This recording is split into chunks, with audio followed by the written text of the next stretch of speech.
शिव मंदिर को लेकर खून के प्यासे बने थाईलैंड और कंबोडिया। नमस्कार, आप देख रहे वार्ता चैनल।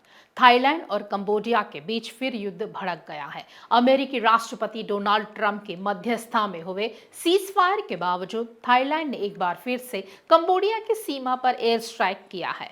थाई सेना के प्रवक्ता मेजर जनरल विनथाई सुवारी ने सोमवार को कहा कि थाईलैंड ने कंबोडिया के साथ अपनी विवादित सीमा पर हवाई हमले किए हैं। इसमें पहले दोनों देशों ने एक दूसरे पर सीजफायर समझौते का उल्लंघन करने का आरोप लगाया। थाई सेना ने कंबोडिया बॉर्डर पर F-16 को तैनात कर दिया है और कंबोडिया के बॉर्डर पर हमला कर दिया है। थाईलैंड की सेना एक बयान में बताया है कि उब्बोन रथचाथानी प्रांत के सबसे पूर्वी इलाके में 2 जगहों पर हुई नई झड़पों में कम से कम एक थाई सैनिक मारा गया और 4 घायल हो गए हैं। यह सीमा विवाद जुलाई में 5 दिन के युद्ध में बदल गया था, जिसके बाद अमेरिकी राष्ट्रपति डोनाल्ड ट्रंप और मलेशियाई प्रधानमंत्री अनवर इब्राहिम ने सीजफायर समझौता करवाया था। ट्रंप अक्टूबर में कुआलालंपुर में दोनों देशों के बीच एक बड़े सीजफायर समझौते पर हस्ताक्षर के गवाह बने थे, लेकिन ये सीजफायर 2 महीने भी नहीं चला।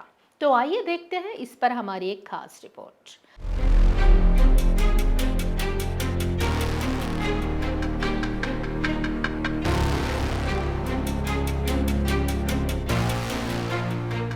इसी बीच चलिए जानते हैं कि आखिर दोनों देशों के बीच क्या विवाद है। थाईलैंड और कंबोडिया के बीच सीमा को लेकर विवाद है।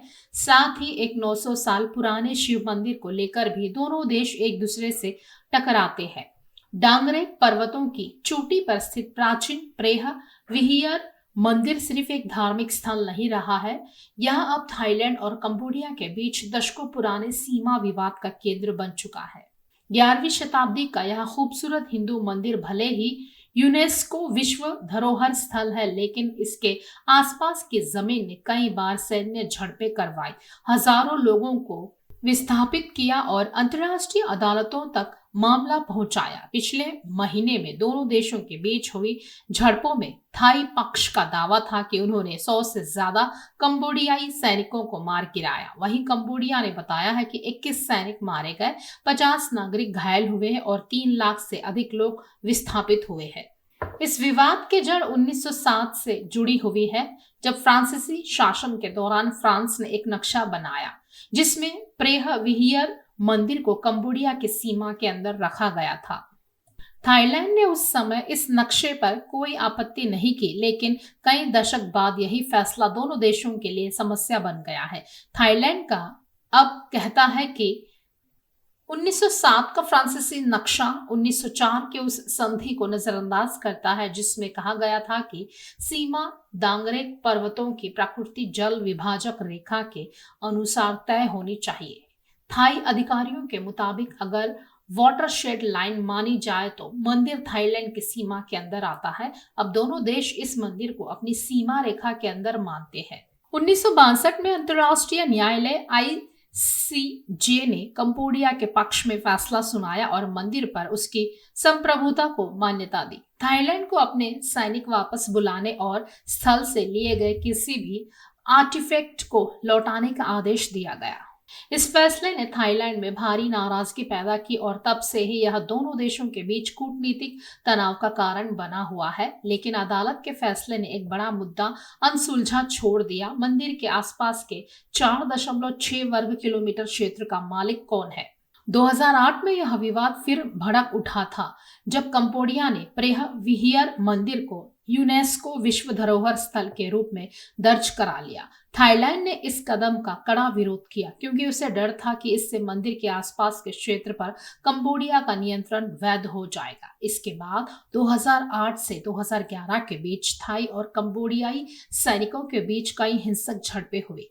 लड़ाई में मोर्टार दागे गए और रॉकेट फायरिंग हुई, जिसमें कम से कम 20 लोगों की मौत हो गई और हजारों लोग विस्थापित हो गए। इस संघर्ष के बाद कंबोडिया ने 2011 में फिर से अंतर्राष्ट्रीय न्यायालय ICJ का रुख किया और 1962 के फैसले की स्पष्ट व्याख्या मांगी। 2013 में ICJ ने एक बार फिर पुष्टि की है कि मंदिर कंबोडिया का है और थाईलैंड को क्षेत्र से अपनी सेनाओं को हटाने का आदेश दिया। अदालत ने यह भी घोषित किया कि मंदिर के तुरंत आसपास का क्षेत्र भी कंबोडिया की संप्रभुता में आता है। हालांकि थाईलैंड ने भविष्य के विवादों में आईसीजे की और दखलंदाजी को खारिज कर दिया और कहा है कि बाकी सीमा से जुड़े सभी मुद्दे द्विपक्षीय वार्ता के माध्यम से ही सुलझाए जाएंगे। कंबोडिया के लिए प्रेह विहार मंदिर खमेर विरासत और सांस्कृतिक गौरव का एक प्रतीक है। इसे देश के इतिहास की सबसे आध्यात्मिक रूप से अहम संरचनाओं में से एक माना जाता है, जो उसकी प्राचीन सभ्यता का प्रमाण है। थाईलैंड के लिए यह विवाद सिर्फ जमीन का झगड़ा नहीं है। राष्ट्रवादी समूह इस क्षेत्र को छीना हुआ इलाका मानते हैं। थाईलैंड और कंबोडिया सीमा विवाद इतना ज्यादा गहरा गया है कि थाईलैंड के प्रधानमंत्री की कुर्सी तक चली गई थी।